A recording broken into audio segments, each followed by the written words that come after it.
Alright, the last two videos we spent a grueling grand total of 18 minutes discussing the specifics of various airplane parts and how they all contribute to the plane not crashing. Well, if you look back to the airplane diagram that I used throughout both videos, you'll see that portions of the plane are highlighted in blue. This was not accidental, and it wasn't just to force my brand colors in there. The highlighted blue areas signify the airplane's control surfaces. The control surfaces are not just any other part of the plane, they are each responsible for different aspects of the plane's ability to stay airborne and maintain a comfortable flying experience.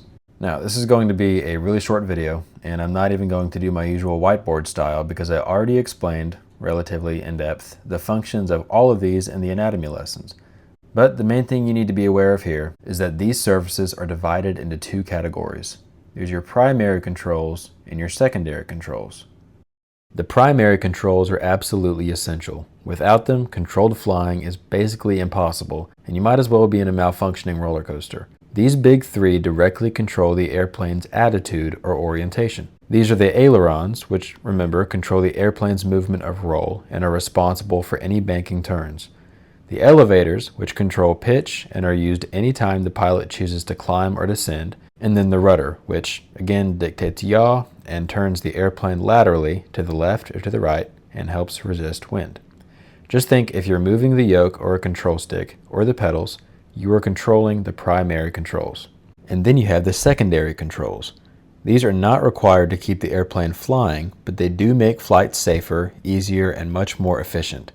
They mostly affect performance, not basic control. So these are going to be your flaps, which again are the adjustable panels on the trailing edge of the wing closest to the fuselage that increase lift and drag. And then the trim tab, which relieves control pressure for the pilot.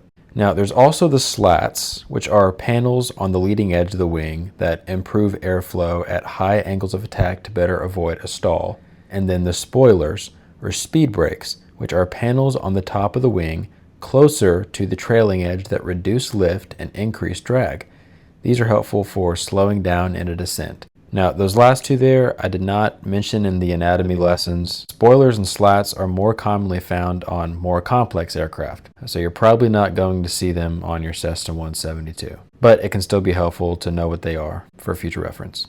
Think of it like the primary controls decide which way the airplane is pointing, and the secondary controls decide how effectively and efficiently the airplane is carrying that out. You can fly without secondary controls. It's uncomfortable, but it is doable. But you cannot fly safely without primary controls. Alright, I told you this is going to be a really short video. I probably could have fit this into the anatomy lessons, but I figured there was already a lot of information there as it is, and I don't want to stress you guys out. So next we're going to get into different types of airplanes as well as airplane design characteristics. That'll also be a short one, but it should keep us going at a good pace since we'll be starting on instrumentation after that, which is a more complicated subject. Alright, thank you guys for watching. I know there's not many of you yet, but those of you who are, I really do appreciate it. As always, study up, and I'll see you in the next one.